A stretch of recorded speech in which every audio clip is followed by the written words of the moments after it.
देश के chief justice of India पर जूता फेंकने का प्रयास किया गया है। ये एक निर्माण है, ये एक मतलब एक पूर्व प्लानिंग है। ये विनाश की शुरुआत है। ये भारत की डेमोक्रेसी के विनाश की शुरुआत है। ये जूता ना चीफ जस्टिस पे फेंका गया है, ना ये जूता किसी व्यक्ति पे फेंका गया है, ना हाई कोर्ट सुप्रीम कोर्ट पे फेंका है। ये जूता इस ब्राह्मणवादी मानसिकता, मनुवादी मानसिकता के साथ एक ऐसे समाज पे फेंका गया है जिन्हें उनकी औकात या हैसियत हमेशा समय पे समय दिखाई जाती है कि आपकी औकात, आप किसी भी पद पे पहुंच जाएं, आपकी जो हैसियत है वो दलित की है, आप वहीं रह जाएंगे। ये क्यों जूता किसी दूसरे चीफ जस्टिस पे नहीं फेंका गया? 1950 से लेके अभी तक इतने चीफ जस्टिस हुए हैं, क्यों BR गवाई पे ही जूता फेंका गया? इसका कारण होगा ना कोई न कोई। क्यों कोई दलित जब राष्ट्रपति बन जाता है और चीफ जस्टिस बन जाता है, DM बन जाता है, SDM बन जाता है, तो वो सीने में क्यों चुभने लगता है? क्या ये देश मनुस्मृति से शासित होने जा रहा है? हुआ नहीं। थोड़ा 2017 के बाद से थोड़े मनुष्यों की तरफ झुकाव बढ़ा है हमारे संविधान का। ये बात तो अघोषित तरीके से जो इमरजेंसी लगी है, उन्हें जूता फेंकना कोई बड़ी बात नहीं है। गुजरात में एक चीफ जस्टिस ऑफ गुजरात के हाई कोर्ट का कत्ल भी हुआ था, ये तो आपको भी पता होगा ना। तो ये जूता फेंकना कोई बड़ी बात नहीं। हम जूता फेंकने का तो विरोध करेंगे ही करेंगे, निंदनीय है, बहुत निंदनीय है। उस व्यक्ति को चौराहे पे खड़े करके गोली मार देनी चाहिए, क्योंकि ये जूते फेंकने से अगर उसे 10 साल या 5 साल की सजा मिल जाएगी तो हर व्यक्ति जूता फेंक देगा, चलो 5 साल के लिए जेल में चले जाएंगे। ऐसे व्यक्ति को चौराहे पे खड़े करके टांग दो साले को। ये जो ब्राह्मणवादी मानसिकता, मनुवादी मानसिकता, मनुष्य में से वो होके आ रहे हैं, मोटिवेट होके आ रहे हैं, इन्हें शक्ति कहाँ से मिल रही? आरएसएस के 100 साल जैसे ही कंप्लीट हुए तुरंत ऐसे जूता क्यों फेंक दिया गया? क्रोनोलॉजी समझ रहे होंगे ना आप? क्या ये ब्राह्मण राज स्थापित करने की शुरुआत है? जहाँ पे आतंकवाद खतरनाक होता है, आज आपको लगता है कि जिस तरीके से नहीं, वही हम कंपेयर कर रहे हैं कि आतंकवाद तो मान लो सीमाओं को नष्ट करता है, लेकिन यहाँ पे एक बड़े वर्ग की जो एक विचारधारा है उस पर ये जूता है। तो कहीं ना कहीं आपको लगता है ये जातीय आतंक है, इसको इस पे आप क्या लगता है? क्या हुआ है? लगने वाली क्या बात है? ये है, ये जातंकवाद है। जातियों द्वारा किया जाने वाला उच्च जाति, जो तथाकथित उच्च जाति मनु, इसमें जो मनु आए थे उन्होंने बनाई थी, उन जातियों द्वारा किया जा रहा आतंक जातंकवाद है। रायबरेली में दलित के सिर उस पे गर्दन पे लात रख के दबा देना, जूते चप्पलों लाठियों से पीटना, ये जातंकवाद है। ये अघोषित आतंकवाद चल रहा है। सीमाएं सुरक्षित हैं या नहीं है देश के अंदर, दलित पिछड़े सुरक्षित हैं या नहीं है, इसके बात कौन करेगा? देश का तुम कहते हो कि हमने देश के दलित को या अनुसूचित जनजाति के व्यक्ति को हमने राष्ट्रपति बना दिया। क्या जो अनुसूचित जाति का नॉर्मल व्यक्ति है, क्या उसके सिर पे नहीं मूता जा रहा है? मूता गया था ना कि नहीं मूता गया? बताइए आप। महाराष्ट्र में महाराष्ट्र, मध्य प्रदेश में मूता गया था ना? मध्य प्रदेश में हर जगह, कई जगह मूता गया कि नहीं मूता गया? नहीं, तो क्या ये केवल एक राष्ट्रपति पे बैठी महिला का सम्मान करना चाहिए या जमीन पे बैठे हुए हर दलित आदिवासी का सम्मान होना चाहिए? चीफ जस्टिस ऑफ BR गवाई का सम्मान होना चाहिए, जमीन में बैठे हुए हर दलित व्यक्ति का सम्मान होना चाहिए? अखिलेश यादव का सम्मान होना चाहिए, जमीन में बैठे हुए अमतेश पाल का, यूनिवर्सिटी में पढ़ते हुए अमतेश पाल का, मेरा नाम अमतेश पाल का भी सम्मान होना चाहिए। सम्मान होना चाहिए ना। ये सम्मान ना करने की प्रथा कहाँ से आई? जो जूते फेंक देते हैं, कह देते हैं कि गोली मार देंगे, किसी को जाति के तौर पे बुलाया, और इलाहाबाद में थोड़ी दिन पहले आपने सुनी हुई कि मजदूरी के लिए बुलाया, नहीं गया तो अब मिट्टी तेल फूंक के जला दिया, सुनी होगी ना आपने? नहीं, बिल्कुल। NCRB का डाटा आया है तो देखो। बिल्कुल चौंकाने वाला, खतरनाक। क्या सुनते हैं? लॉ एंड ऑर्डर नंबर 1 है यूपी का, सुनते हैं ना? नहीं, बिल्कुल। आपके जैसे मीडिया चैनल हो सकता है आप ना चिल्लाते हो, आपके भाई बंधु चिल्लाते हैं, चिची योगी जी नंबर 1 है, नंबर 1 लॉ एंड ऑर्डर। काहे का लॉ एंड ऑर्डर? घंटे का लॉ एंड ऑर्डर है तुम्हारा? ऐसे लॉ एंड ऑर्डर मेंटेन करोगे तुम? दलित मरे जा रहे हैं। कौशाम्बी में पाल लड़की मारी गई, ब्राह्मण लड़का था, उसके पिता ने जानबूझ के, यार उसमें कच्चे घर में रह रही है, उस पे कह रहे हैं कि अब उसके बाप ने रिश्वत देकर उनकी लड़के को अंदर गया। संभव बातें हैं। जो क्या ना वो पाठक जी, जो हमारे चिकित्सा मंत्री हैं, ब्रजेश पाठक जी, वहां जाके ब्राह्मणों का पक्ष ले रहे हैं, पूरा ब्राह्मण ठाकुर राज स्थापित कर दिया। और क्या कहना चाह रहे हैं? आज जिस तरीके से समाजवादी पार्टी का कद बढ़ा है उत्तर प्रदेश के अंदर, लगभग 37 सीटें उसने लोकसभा में पाई है, तो आपको लगता है कि बहन जी जिस तरीके से अभी लगभग 10 लाख लोगों को जुटाने का जो एक प्रयास है 9 अक्टूबर को वो जुटा लेंगे, तो आपको लगता है कि उनको कहीं ना कहीं लग रहा है कि जिस तरीके से चंद्रशेखर संगठन पर काम कर रहे हैं, समाजवादी पार्टी के नेता अखिलेश यादव PDA पर काम कर रहे हैं, तो उनको लगता है कि अगर हम अभी जगह नहीं, खड़े नहीं हुए समाजवादी बहुजन समाज पार्टी को स्थापित नहीं किया। हालांकि राष्ट्रीय पार्टी का दर्जा प्राप्त है, लेकिन फिर भी क्या उनको लग रहा है कि अगर अभी हम लगे नहीं, अभी से हम तैयारी नहीं किया 2027 की, तो हमारा अस्तित्व मिटने वाला है? अस्तित्व मिटने वाला है कि मिट गया? नहीं, अभी तो राष्ट्रीय पार्टी तो अभी ऐसा नहीं कर सकती। पार्टी है, आपकी संसद विधानसभा में कोई आवाज उठाने वाला व्यक्ति है। आपकी पार्टी की पहचान कब होगी? जब आपका व्यक्ति कोई विधानसभा या संसद में चिल्ला पाएगा, चीख पाएगा, बोल पाएगा अपने समाज के लिए। जब बोल नहीं पाएगा, आपको कितना भी परसेंटेज वोट मिले, इससे कोई फर्क पड़ने वाला है? कोई फर्क नहीं पड़ने वाला। 10 लाख वो आप बताएं, 10 लाख वो भीड़ जुटाने की, उसमें वो जुटा लेंगे, इस बात पे हमें पूरा उन पे भरोसा, वो जुटा लेंगे। उस भीड़ का करेंगे क्या? भीड़ का कोई भविष्य होता है?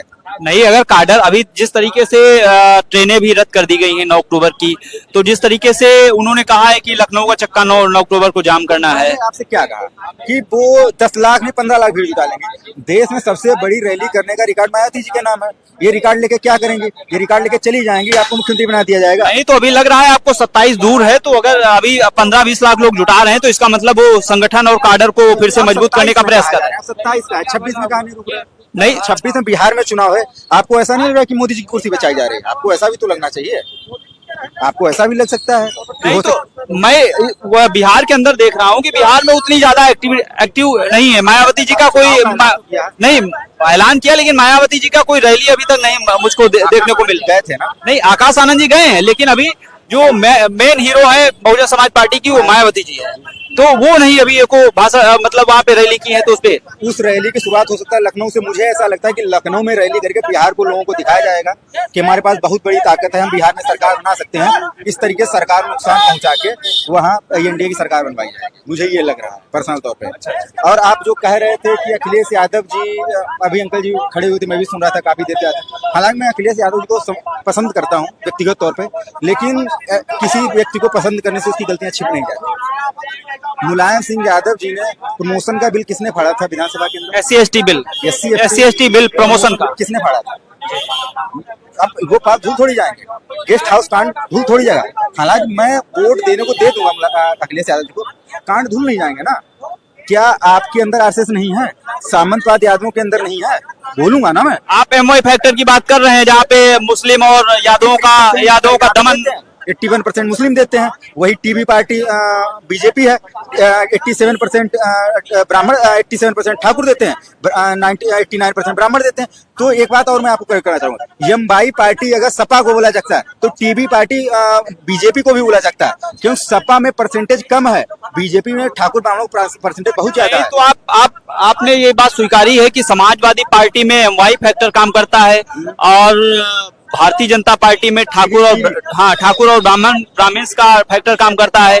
तो तीसरे विकल्प के तौर पे मायावती जी जो अपना शंखनाद फूंकने वाली हैं, तो क्या आपको नहीं लगता कि इस पे वो सही एक्शन लेने वाली है? जैसे मैं आपको एक बात बता रहा हूँ, किसी काम करने के लिए उसकी भूमिका तैयार करनी पड़ती है। आपने जो चैनल बनाया होगा, लोगों से मिले होंगे ना, फिर कहा होगा सब्सक्राइब करिए, हम वीडियो चलाते हैं, हम अच्छी रिपोर्टिंग करते हैं। तो मायावती जी ने 2022 के चुनाव से लेकर 27 में चुनाव होने जा रहा है, इस बीच कितने लोगों से पहुंच बनाई है? ट्वीट एक तो आपने मुश्किल से ट्वीट देखेंगे, परसों का मैटर, कल का मैटर देख लिया, रायबरेली वाले ट्वीट किया नहीं किया ना। उससे पहले कई दलितों के साथ अकबरपुर में बस्ती गिराई गई, आप उठी, आपके तो यार पड़ोसी में है, बिल्कुल जा सकते। आकाश आनंद को भेज सकती थी, प्रदेश अध्यक्ष को भेज जा सकती थी ना। आपने भूमिका तैयार की कि एकदम हो कर दिया, ओ आज चढ़ विपक्ष की छाती पे मोहर लगेगी, हाथी पे जितने भी चीजें हैं कि हाथी नहीं गणेश है, ब्रह्मा विष्णु महेश है, ये करने से कुछ थोड़ी होने वाला है। अच्छा, तो मतलब आप मायावती जी की आलोचना कर सकते हैं, लेकिन उनको मान रहे हैं मान्यवर साहब को, क्योंकि मान्यवर साहब की जो विचारधारा थी वो हम बिल्कुल नहीं इससे गुरेज करेंगे कि हम इससे नहीं गुरेज करेंगे कि मान्यवर साहब की जो विचारधारा थी बहुजन हिताय की थी, लेकिन जब से बहन जी आई हैं या अन्य लोग आए हैं पार्टी में, तो फिर सर्वजन हिताय की बात करने लगे। और जब से इस सर्वजन हिताय की बात किया है, तब से मुझे लगता है उसका काडर गड़बड़ हुआ। जैसे आपको एक बात और बता रहा हूँ, बहुजन हिताय सर्वजन हिताय नहीं, जो कांसी राम जी ने नींव तैयार करके दी थी, दीवार बना के दी थी, मायावती जी उस दीवार को, जैसे अंबेडकर जी ने भी बात कही थी कि मैं जो कारवां लेके आया हूँ, इसे आगे ना बढ़ा पाना तो यहीं पे छोड़ देना। यही बात कांसी राम के विषय में लागू होती कि मैंने जो दीवार खड़ी की है, उस पर छत डाल पाना ना डाल पाना, उस पर प्लस्तर करके रोक देना। वहां पे प्लस्तर करके रोक पाई? वो दीवार गिरा दी ना दीवार। कांसीराम जी की डेथ कब हुई? शायद 2008 या 9 में हुई है। 2008-9 में सरकार बनी थी, 13 में सरकार बन पाई। इसका मतलब आपने जो उनका खड़ा किया हुआ दीवार था वो आपने ढहा दिया है। आपने कुछ नहीं कर पाया। मान्यवर कांसीराम के बाद से आपकी एक भी सीट नहीं बढ़ी है। कांसीराम जी जो थे वो, जिसे उन्हें लीडर नहीं कह सकते, एक तरीके से वो यार दृष्टा कह सकते हैं उन्हें। ये दृष्टा होता है, एक व्यक्ति लीडर होता है, वो लोगों को कहता है चलो हम आपके नेता हैं। उन्हें नेता नहीं कहते। अगर नेता होते तो मुख्यमंत्री बन जाते। मायावती का मुख्य नेता है, वो दृष्टा है। उन्हें दृष्टि दी कि आप देखो आपके साथ कौन शोषण कर रहा है, कौन आपके साथ गलत कर रहा है, उसके खिलाफ बोलो। उन्होंने थोड़ा सा अम्बेडकरवाद से हटके अपना शुरू किया कि जो जूते से बात सुन रहा है उसके जूते मारो। उन्होंने आपके साथी रहे होंगे, किसी पत्रकार ने थप्पड़ मारा था तो वो जूते की भी बात करते थे कि बैलेट और बुलेट हमें दोनों की तैयारी करनी है। क्या मायावती जी, माननीय मायावती जो बहन जी हैं, उन्हें कोई भी ऐसा काम कर पाया है?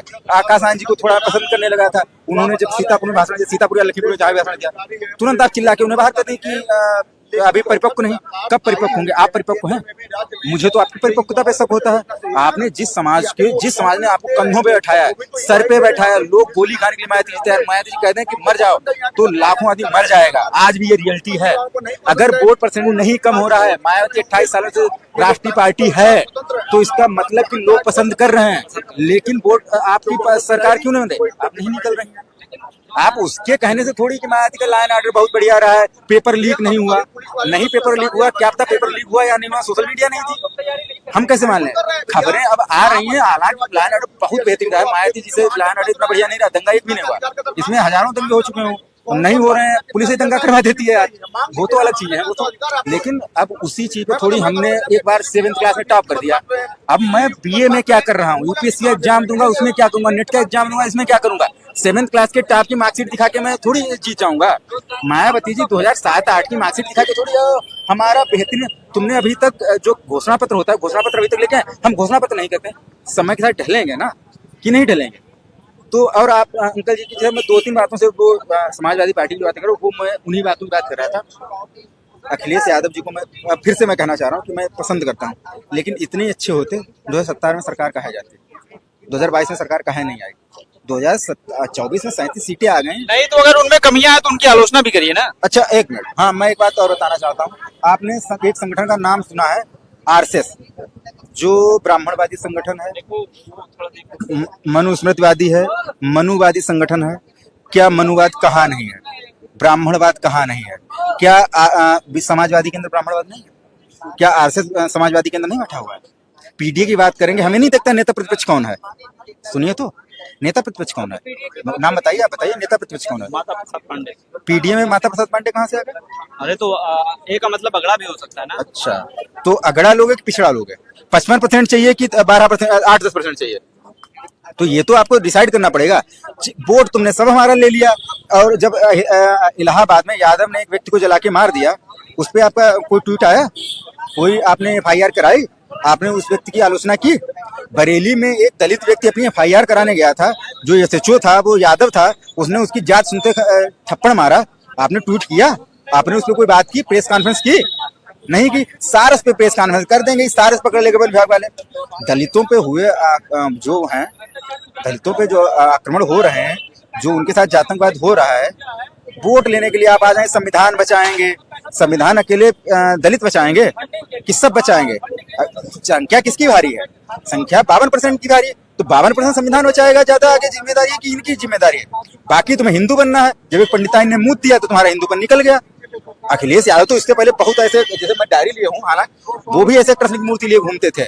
नहीं तो उन्होंने भी इस बात को स्वीकारा, जब मान लो 24 में 17 के बाद सरकार आई योगी जी की, तो तब तो उन्होंने तो वहीं से स्वीकार लिया, जब उनका जो आवाज था वो गौमूत्र से धुलवाया गया या गंगा जल से धुलवाया गया। ठीक है, वो तो वहीं से स्वीकार लिए ना, हम सूद रहे हैं। सैफई में मंदिर किसका बन रहा है? केदारनाथ धाम का। किसका बन रहा है? उसमें पुजारी कौन होगा? पुजारी कौन होगा? यादव। गृह प्रवेश करवाएंगे तो गृह प्रवेश, पीडीए भवन का कहीं गृह प्रवेश करवाए थे, पुजारी कौन आया था? ब्राह्मण। अब आपको आपके सवाल का लगभग मैंने आंसर दे दिया। अच्छा, तो आपको लगता है कि हम दोहरे नाव पे नहीं चल, चरित्र है, दोहरे नाव पे नहीं, दो पैरों पे, दो नाव पे पैर रख के हम पैर वाली बात नहीं, दोहरा चरित्र अपना रहे हैं। आप किसी को नाराज नहीं करना चाहते।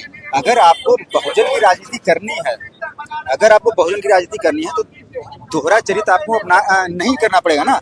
जैसे बीजेपी में मुझे एक चीज बढ़िया पसंद अच्छी लगती है, हालांकि मैं बीजेपी का ध्रुव विरोधी रहा हूँ, लेकिन बीजेपी में मुझे एक चीज पसंद है, उन्हें मुस्लिम का वोट नहीं चाहिए तो खुल के बोले, मुस्लिम के खिलाफ बोले ना। हालांकि मैं मुस्लिम विरोधी नहीं हूँ, फिर भी उन्होंने जो उन्हें करना था उस पर बोले ना कि नहीं मुसलमान ऐसे हैं, मुसलमान गद्दार हैं, वो आपकी भैंस खोल ले जाएंगे।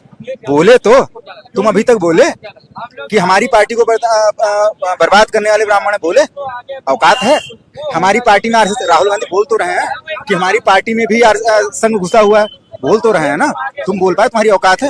मायावती जी बोल पाए कि हमारी पार्टी में संघ घुसा हुआ है, अच्छा पार्टी में संघ नहीं घुसा हुआ है। दक्षिण भारत और उत्तर भारत की राजनीति में ये आपको असमंजस है, बहुत जमीन बड़ा अंतर देखने को पा रहे हैं आप। देखो, जो दक्षिण भारत की राजनीति है, उन्होंने अंबेडकर पेरियार को एक साथ अपना लिया था, और मायावती जी अंबेडकर जी पर भी स्टैंड नहीं ले पाई, अंबेडकर जी पर स्टैंड नहीं ले पाए हैं। दूसरी बात छोड़ दीजिए कि पेरियार पे तो स्टैंड लिया, वहां तो कन्नी काट गई थी 2007 के बाद से, तो फिर जब जिन्होंने अंबेडकर पे वो नहीं ले पाया, एक वो अभद्राचार्य जी हैं, कौन है जो अपने आप को तथा कथित जगत गुरु अभद्राचार्य हैं, जो उन्होंने कहा था मरे मुलायम काशी राम प्रेम से बोले जय श्री राम, उस पे ना बोले थे मायावती जी कुछ बोली थी ना अखिलेश यादव, उस पे बोला कौन था? नहीं, भद्राचार्य हैं, भद्राचार्य। अभद्राचार्य, आपको मैं करेक्ट कर रहा हूँ, अभद्राचार्य, भद्राचार्य अभद्राचार्य, भद्राचार्य का मतलब क्या होता है? अभद्राचार्य है ना, हर चीज में अभद्र व्यवहार करता है। मैं उच्च कोटि का ब्राह्मण हूँ, कौन सा साले उच्च कोटि के हो तुम?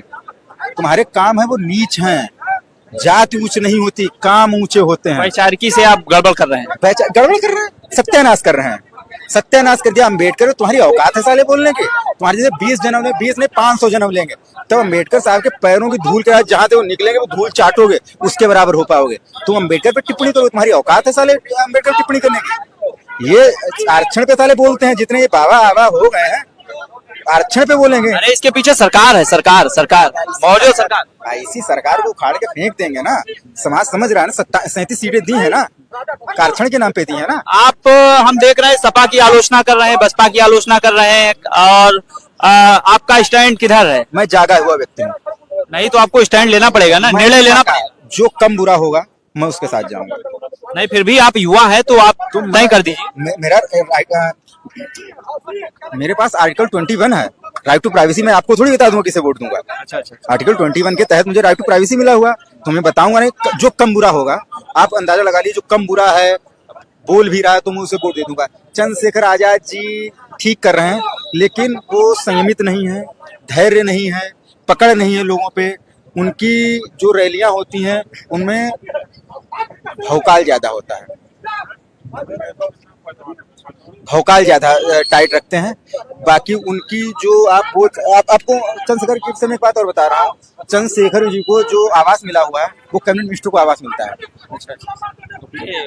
अगर कोई मंत्री एमपी एमएलए बनता है तो उस पर जितनी एफआईआर होती है वो फास्ट ट्रैक कोर्ट में सुनवाई हो जाती है। ऐसा क्या है कि चंद्रशेखर जी की जो एफआईआर है उनकी सुनवाई फास्ट ट्रैक कोर्ट में नहीं हो रही। तो आपको ये भी पता होना चाहिए कि चंद्रशेखर का नाम दुनिया के 100 नेताओं में शुमार किया गया है। अभी इससे पहले मैगजीन आई थी, भरना अलग बात है। नहीं वही कह रहे हैं, उभरते हुए नेताओं की 100 नेताओं की लिस्ट उसमें नाम है। अरे कहा तुम जो है यार पगलाए हुए हो। मैं आपको बता रहा हूँ ना, जो आप कह रहे थे उभरते हुए नेताओं, मैंने उसका विरोध थोड़ी किया, उभरते हुए नेता नहीं है। मैं ये कहना चाह रहा हूँ बीजेपी इतना मेहरबानी क्यों है, मैं मेहरबानी पे डाउट कर रहा हूँ। मैं उनके उभरते हुए उनके बेबाक अंदाज से मैं इंप्रेस हूँ। नहीं तो प्रभाव मैटर नहीं करता आपको? प्रभाव मैटर कैसे करेगा? अखिलेश यादव पे एफआईआर हो जाएगी, राहुल गांधी पे एफआईआर हो जाएगी, उसका फास्ट ट्रैक कोर्ट में सुनवाई होगी। चंद्रशेखर आजाद पे एफआईआर होगी, उसका फास्ट ट्रैक कोर्ट में सुनवाई नहीं होगी। चलिए, हमारे साथ एक युवा है, और क्या नाम है तुम्हारा? मेरा नाम है संजय कुमार, मैं जिला मुर्दाबाद से आया हूँ 5 जनों का प्रचार करने। आज मैं अपने दिल खोल कर बात भी रखना चाहता हूँ मीडिया के सामने। नहीं तो आपकी तो उम्र पढ़ने लिखने की, यहाँ कहाँ रहते हो, क्या करते हो? मैं जो भी कहूँगा मुझे कोई आपत्ति नहीं है इसमें बताने में, पर मैं जो बात कर रहा हूँ वो सत्य है। मैं मुद्दे की बात कर रहा हूँ। योगी आदित्यनाथ देश के प्रधानमंत्री थी, देश के होम मिनिस्टर। तुम्हारा क्या भविष्य? तुम यहाँ पे कैसे यहाँ पे आ गए? मैं मुरादाबाद से सिर्फ प्रचार करने आया हूँ। अच्छा, तुम मुरादाबाद से हो? आखिरी सांस तक, जब तक मेरी सांस चलेगी, जब तक मैं आखिरी सांस तक प्रचार करते रहूंगा, दिल खोल के करूंगा। आप सबके बारे में सच ही बताना आया हूँ। अच्छा, तो मम्मी पापा क्या करते हैं? मम्मी पापा काम करते हैं। भाई ये दुआ करते हैं कि 2027 में भारतीय जनता पार्टी की हमारी सरकार आने वाली है। नहीं तो भारतीय जनता पार्टी की सरकार आएगी, लेकिन तुम्हारा क्या होगा? अभी किस स्टैंडर्ड पर? अब मैं तो हाई स्कूल में हूँ, पर मेरा सत्य यह है कि मैं भारतीय जनता पार्टी का प्रचार करूंगा आखिरी सांस तक। मोदी की बात करना है। नहीं तो अभी तो तुम्हें अपनी पढ़ाई पे ध्यान देना पड़ेगा। नहीं बिल्कुल बिल्कुल जब तक पढ़ोगे नहीं लिखोगे नहीं तब तक भारतीय जनता पार्टी कैसे समझोगे। भारतीय जनता पार्टी की विचारधारा का क्या उद्देश्य है कुछ बताइए। महोदय, मैं पढ़ भी रहा हूँ, अब पढ़ते भारतीय जनता पार्टी के दो उद्देश्य बता दो। हाँ, उद्देश्य बता रहा हूँ। जो देश के प्रधानमंत्री हैं, जो देश के मुख्यमंत्री जी हैं, जो देश के होम मिनिस्टर जी हैं, जो देश मैं उद्देश्य पूछ रहा हूँ, दो उद्देश्य भारतीय जनता पार्टी के जो दो। है, जो विपटी प्रसाद मौर्य जी हैं, ये मतलब पूरे देश के लिए अच्छे काम कर रहे हैं। ये देख लीजिए, जिला मुरादाबाद देख लीजिए, नखलाव देख लीजिए, सहारनपुर देख लीजिए, सब पूरा देश मतलब नंबर 1 पर आया है। इस सरकार में बहुत बड़ी सुरक्षा है। इनका जो दिल है मतलब हीरे से भी बहुत कीमती है। तुम मुद्दों से भटक रहे हो। मैं दो उद्देश्य पूछ रहा था, दो उद्देश्य पूछ रहा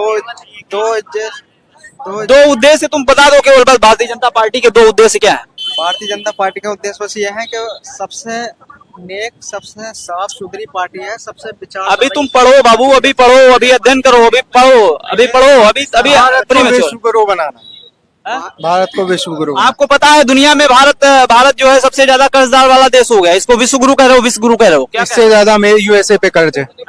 आप डाटा चेक कर लो, इससे ज्यादा यूएसए पे कर्ज है। आप निकालिए गूगल से देखिए, लाइव चल रहा है। हाँ देखिए, दुनिया का सबसे कर्जदार देश कौन है देखिए। IMF में देखिए, IMF में